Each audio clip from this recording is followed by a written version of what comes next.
गिर जाएगा। अहंकार पूर्ण रूप से चूर नहीं हुआ है, थोड़ा थोड़ा। माँ को सिंदूर लगाओ, माँ को जाना है जो माँ सबको आशीर्वाद देके जाए। सिंदूर लगाओ, जो सुहागन स्त्री लगा सकते हो सिंदूर को माँ को।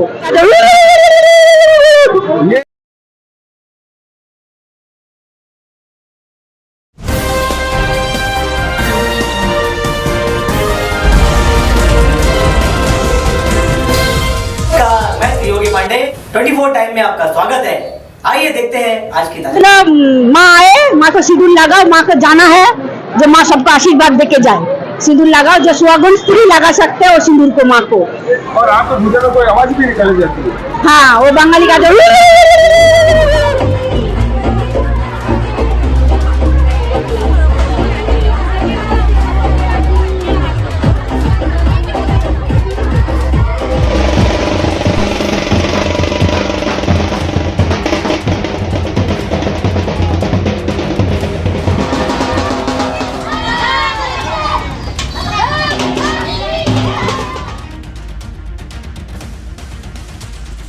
सूर्यनगरी जोधपुर के कायलाना क्षेत्र स्थित बिजोलाई धाम में इस वर्ष शारदीय नवरात्रि पर श्रद्धालुओं का सैलाब उमड़ पड़ा।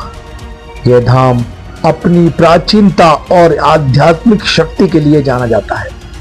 यहाँ गुफा में विराजमान लगभग 350 वर्ष पुरानी श्री योग माया माता की प्रतिमा के दर्शनों के लिए प्रतिदिन हजारों भक्त पहुंचे।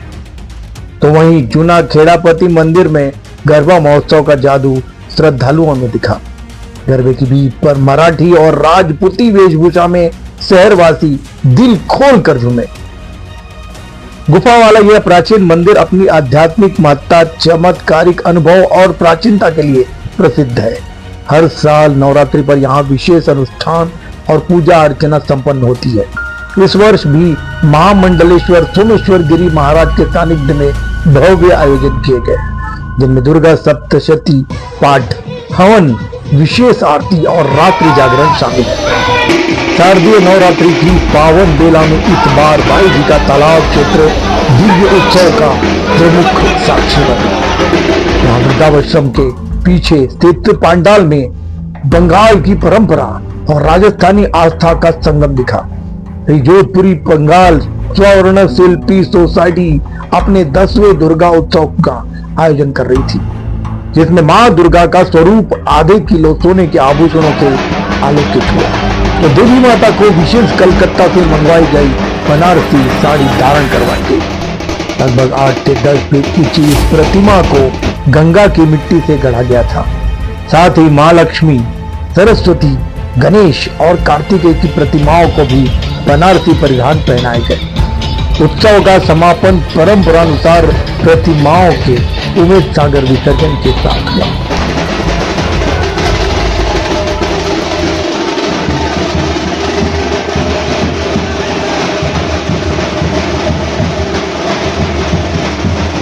सोसाइटी के तपन संतरा, कार्तिक वेरा और वरुण जाना ने बताया कि शनिवार को देवी स्थापना और रविवार को देवी आह्वान हुआ। सोमवार को महासप्तमी पूजा और खिचड़ी भोग, मंगलवार को सांझ पूजा, 108 दीपों की आरती और 108 कमल पुष्प अर्पण किए गए। 1 अक्टूबर को कुमारी पूजन और हवन तथा 2 अक्टूबर को दशमी पूजा, देवी वरण और कनिकांजलि अनुष्ठान हुए। इस आयोजन को सफल बनाने के लिए समाज के परितोष तिंडा, कमल गोस्वामी, रामचंद्र मंत्रा, शांतनु माइती और निरंजन मंडल सहित युवा पूरी तत्परता से जुटे हुए। प्रतिदिन अलग अलग स्वरूपों की हुई पूजा। एक बार तिथि वृद्धि के कारण पिछले 2 दिन तृतीया ही रही। शुक्रवार को चौथे नवरात्र में मां कुष्मांडा की आराधना की गई। इसके बाद प्रतिदिन अलग अलग स्वरूपों की पूजा हुई। 8वें दिन महाअष्टमी और 9वें दिन महानवमी के अवसर पर मेहरानगढ़ स्थित चामुंडा माता मंदिर स्थित अन्य देवी मंदिरों में विशेष अनुष्ठान और हवन हुए। सूर्यनगरी जोधपुर में बंगाली समाज द्वारा आयोजित नवरात्रि उत्सव ने भक्तों पर अपनी विशेष छाप छोड़ी। तो महिलाओं ने एक दूसरे को सिंदूर लगाकर संपन्न जीवन की कामना की। देखिए ये रिपोर्ट।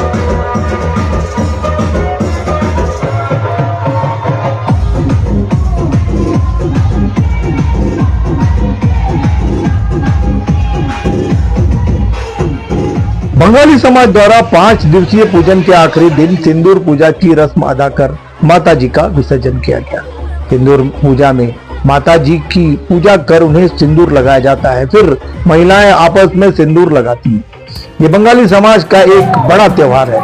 इसमें माता की भक्ति में लोग नाचते गाते हैं और माता जी के पूजा के दौरान बंगाली महिलाओं द्वारा एक विशेष आवाज भी निकाली जाती है, जिसको शुभ माना जाता है। ये शुभ संकेत के लिए लगाया जाता है हमारे बंगाली समाज में। महिलाएं सज धज कर तैयार होकर माता के पूजन में आती और यहाँ अपनी मन्नतें और कामनाएं मांगती हैं।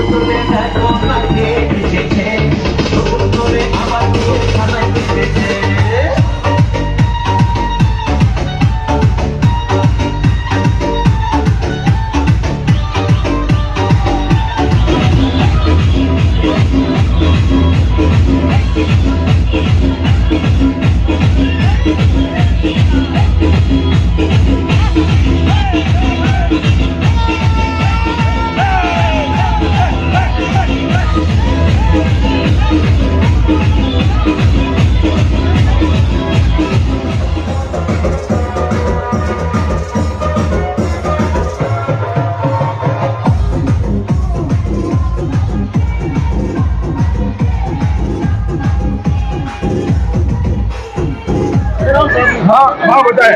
बंगाली समाज का दुर्गा पूजा होता है 5 दिन के लिए। सप्तमी, अष्टमी, नवमी, दशमी। सप्तमी में दिन घट उद्यापन होता है, अष्टमी का महाअष्टमी पूजा होता है, नवमी का भी कुमारी पूजा होता है और दशमी का सिंदूर खेल के माँ को विदाई दे देते हैं। ये सिंदूर खेलने का क्या मतलब है? सिंदूर खेलने का मतलब माँ आए, माँ को सिंदूर लगाओ, माँ को जाना है जो माँ सबको आशीर्वाद देके जाए। सिंदूर लगाओ, जो सुहागन स्त्री लगा सकते हैं वो सिंदूर को माँ को। और आपको पूजा में कोई आवाज भी निकाली जाती है? हाँ, वो बंगाली का जो ये क्यों निकाली जाती है? ये शुभ संकेत के लिए लगाया जाता है हमारे बंगाली समाज में। शादी ब्याह में लगाते हैं, पूजा में लगता है, ऐसे आवाज निकालते हैं। बड़ौदा शहर में बुधवार देर रात नवरात्रि के चौथे दिन चारण नवयुवक मंडल एवं चारण समाज द्वारा भव्य गरबा महोत्सव का आयोजन किया गया। आयोजन मंत्री एवं प्रवक्ता कुलदीप पिथानी ने बताया कि करीब 40 वर्षों से हर साल की भांति इस वर्ष भी नवरात्रि के पावन पर्व पर भव्य गरबा महोत्सव आयोजन किया गया। इस दौरान बुधवार को भव्य समाज की प्रतिभाओं तथा युवक युवती तथा बालक बालिकाओं द्वारा भव्य मटका नृत्य भी किया गया। इस दौरान समाज की प्रतिभाओं ने बढ़ चढ़कर भाग लिया।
जैसे जैसे विसर्जन का समय करीब आता है, स्नेह और श्रद्धा में लोग भाव विभोर होने लगते हैं।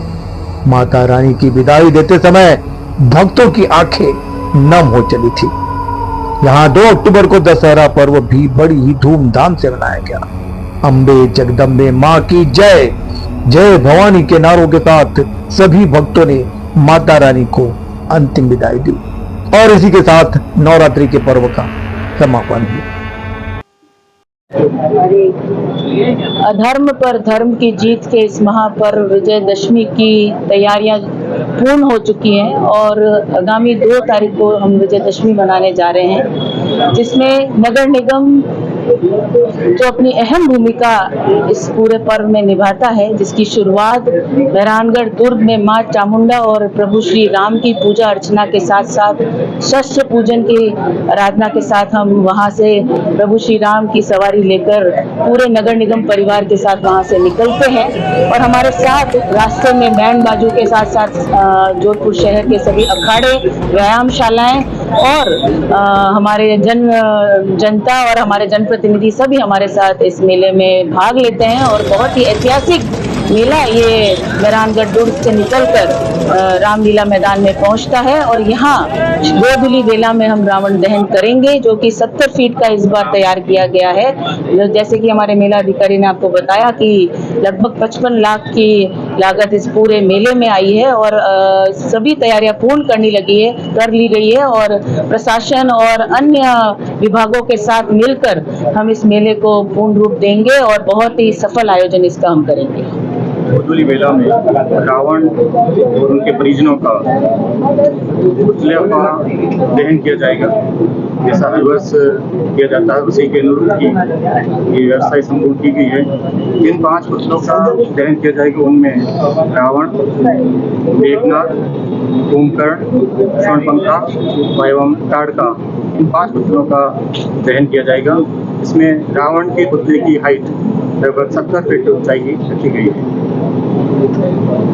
इसमें मुख्य अतिथि कौन? इसमें समस्त जो मुख्य अतिथि है पूर्व नरेश दत्त सिंह जी और MP साहब, MLA साहब, मंत्री साहब, सभी को हमने नगर निगम उत्तर और दक्षिण की तरफ से आमंत्रित किया गया है और बाकी जो आम जन है सभी का इस कार्यक्रम में बहुत बहुत स्वागत, अभिनंदन है।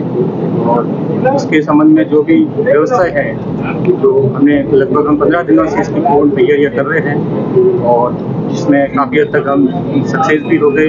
काफ़ी व्यवस्थाओं के लिए पूर्व में कई बार मीटिंग भी आयोजित की गई, अखाड़ों के साथ मीटिंग आयोजित की गई, गरबा समिति के साथ मीटिंग आयोजित की गई, दलपतियों के साथ मीटिंग आयोजित की गई और संपूर्ण व्यवस्थाओं को लेकर भी नगर निगम उत्तर और दक्षिण के सब तत्वाधान में मीटिंगों का दौर चला और उन मीटिंगों के थ्रू हमने संपूर्ण व्यवस्थाओं को अंजाम देने का बीड़ा उठाया और पूरी क्रिया और पूरे जो व्यवस्था हैं उनको लेकर हम पूरी तरह आश्वस्त है कि हम इस बार भी भव्य आयोजन नगर निगम उत्तर और दक्षिण दोनों की तरफ से करेंगे। कितनी लागत है इसमें? जो लगभग जो मेले का बजट है 55 लाख का बजट है और उसी के अंतर्गत व्यवस्थाओं को अंजाम दिया जा रहा है। और जो रावण के पुतला बनाने का है उसके लगभग 5,40,000 उसके टेंडर किए गए थे और जो आतिशबाजी का है वो 3,40,000 की उसमें बजट का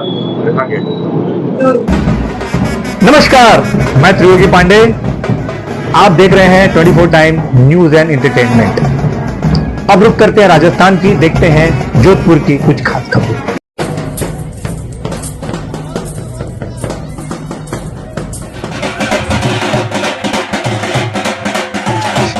विजयदशमी का पर्व बुराई पर अच्छाई की जीत का प्रतीक माना जाता है। जोधपुर में इस पर्व पर विजय यात्रा का एक विशेष और भव्य आयोजन होता है। इस यात्रा में बच्चे, बूढ़े, जवान सभी अपनी युद्ध कला का हैरत अंगेज प्रदर्शन करते हैं। इस बार दशहरा महोत्सव के अवसर पर जोधपुर में रावण दहन को लेकर खासा उत्साह रहा। मेहरानगढ़ से सवारी के साथ विभिन्न अखाड़ों का काफिला ऊंट घोड़ों के साथ फतेहपुर से रवाना होकर दशहरा मैदान पहुंचा।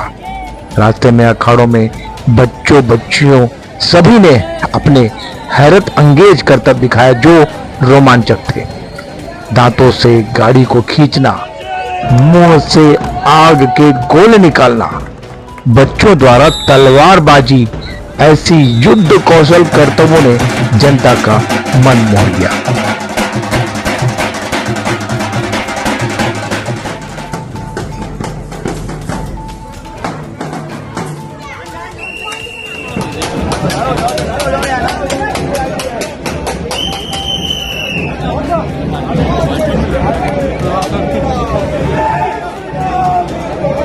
वहीं बीच बीच में जगह जगह पर लोग सेवाएं भी दे रहे थे। जूनी मंडी छोटा दाऊ दयाल मंदिर समिति ने यात्रियों के लिए जलपान सहित आइसक्रीम नाश्ता की व्यवस्था की थी। वहीं जालोरी गेट पर अखाड़ों के पदाधिकारियों को सम्मानित भी किया गया। रोग हरे सब वीरा जपत निरंतर हनुमद वीर।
और कुछ जो शोभा यात्रा में भाग लेने वाले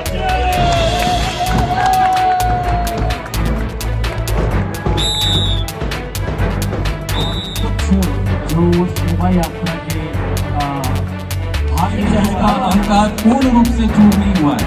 थोड़ा थोड़ा देर से होगा, तभी तो पता चलेगा कि रावण इतनी देर। खबरों को देखने के लिए बने रहिए 24 टाइम के साथ।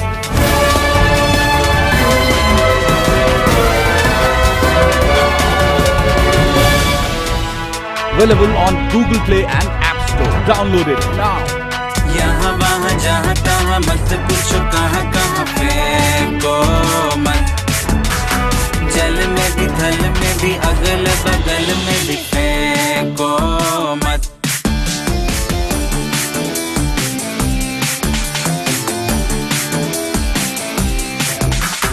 अपनी जगह की साफ सफाई सबसे पहले कर लो, लेकिन कूड़े करकट को तुम बाजू में न ढक लो। सब कुछ एकत्रित करके डब्बे में तुम रख लो। बस फेंको मत, बस फेंको मत, बस फेंको मत, बस फेंको मत, फेंको मत। आते जाते रास्ते से खड़े बैठे खिड़की से फेंको मत। चुपके से कोने में या खुले आम अंगने में फेंको मत।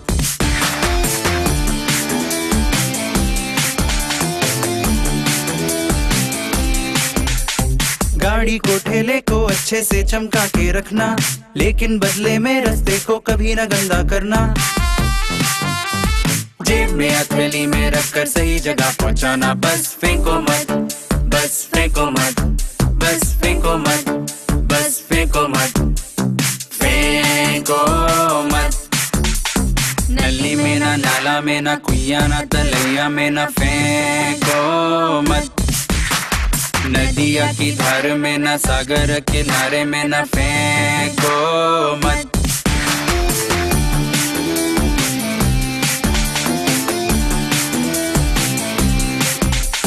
खुले में कुछ खाया पिया, गर्म हो या हो ठंडा, उसके बाद तुम ढूंढो कूड़े का कोई कुंडा। इधर उधर कुछ डाला तो जरूर पड़ेगा डंडा। बस फेंको मत, बस फेंको मत, बस फेंको मत, बस फेंको मत, फेंको मत। अपना तो कर लो काम, औरों का भी रखो ध्यान। फेंको मत, ना कोई खर्चा ना कोई मेहनत, सरल है करना स्वच्छ भारत। फेंको मत, फेंको मत।